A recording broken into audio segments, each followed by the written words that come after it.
ನನ್ನ ನಮಸ್ಕಾರಗಳು. ನಾನು ಈ ನನ್ನ 2 ಶರ್ಟ್ಗಳನ್ನು ಈ ಶುಚಿ ಲಾಂಡ್ರಿ ಅವರಿಗೆ ಕೊಟ್ಟಿದ್ದೆ. ನಾನು ಮೊದಲು ಬೇರೆ ಕಡೆನೂ ಅದೇ ಶರ್ಟ್ ಕೊಟ್ಟಿದ್ದೆ, ಅದನ್ನು ಡ್ರೈ ಕ್ಲೀನ್ ಮಾಡಿ ಪ್ರೆಸ್ ಮಾಡಿಕೊಡಕ್ಕೆ. ಬಟ್ ಅವರು ಅದನ್ನು ಕರೆಕ್ಟಾಗಿ ಕ್ಲೀನ್ ಮಾಡಲಿಲ್ಲ ಮತ್ತು ಐರನ್ನು ಕರೆಕ್ಟ್ ಮಾಡಲಿಲ್ಲ. ನೆಕ್ಸ್ಟ್ ಅದೇ ಶರ್ಟನ್ನು ಸೇಮ್ ನಾನು ಇವ್ರ ಕಡೆ ಕೊಟ್ಟು ನೋಡಿದೆ, but it is completely cleaned ಮತ್ತು ಐರನ್ ಕ್ವಾಲಿಟಿ ಅಂತೂ ಇಷ್ಟು ಚೆನ್ನಾಗಿ ಕುಂದಿರ್ತೈತೆ. ಇಟ್ ಈಸ್ ಏನೋ ಒಂದು ಹೊಸ ಟೈಪ್ ವ್ಯಾಕ್ಯೂಮ್ ಐರನ್ ಅಂತ ಐತೆ ಇವ್ರಲ್ಲಿ. ವೆರಿ ಪರ್ಫೆಕ್ಟಾಗಿ ಐರನ್ ಆಗುತ್ತೆ. ನಾನು ಮತ್ತು ಬೇರೆ ಡ್ರೆಸ್ಗಳನ್ನು ಕೊಟ್ಟಿದ್ದೆ, ನನ್ನ ವೈಫ್ ಸಾರಿನೂ ಕೊಟ್ಟಿದ್ದೆ. Even she is also very much satisfied in this cleaning and ironing.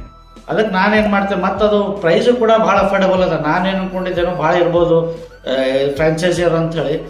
But ಇಲ್ಲಿ ಬಂದು ನೋಡಿದ್ಮೇಲೆ ಇದು ಮೆಥಡ್ ಆಯಿತು, ಮಷೀನ್ಸ್ ಆಯಿತು, ಎಲ್ಲ ನೋಡಿದಾಗ ಮತ್ತು ಇವ್ರದ್ದು ಕ್ಲೀನಿಂಗ್ ಪ್ರೋಸೆಸ್ ಮತ್ತು ಸರ್ವಿಸ್ ಆಯಿತು. ನೆಕ್ಸ್ಟ್ ಡೇನೇ ಕೊಟ್ಟಿದ್ದಾರೆ ನೋಡ್ರಿ, ಏನು ಭಾಳ ಟೈಮು ಕೂಡ ತೊಗೊಂಡಿಲ್ಲ. ವೆರಿ ನೆಕ್ಸ್ಟ್ ಡೇನೇ ಇಮಿಡಿಯೇಟ್ಲಿ ಅವರೇ ಫೋನ್ ಮಾಡಿ ನಮಗೇನದೆಲ್ಲ ಕೊಟ್ಟಿದ್ದಾರೆ. ಮತ್ತು ಡೆಲಿವರಿ ಸರ್ವಿಸು ಕೂಡ ಅದಂತ ತಂದಿದ್ದಾರೆ.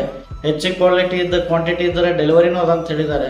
ಮತ್ತು ನಾನೇನಂತೇನಂದ್ರೆ it is an very best affordable quality and service laundry.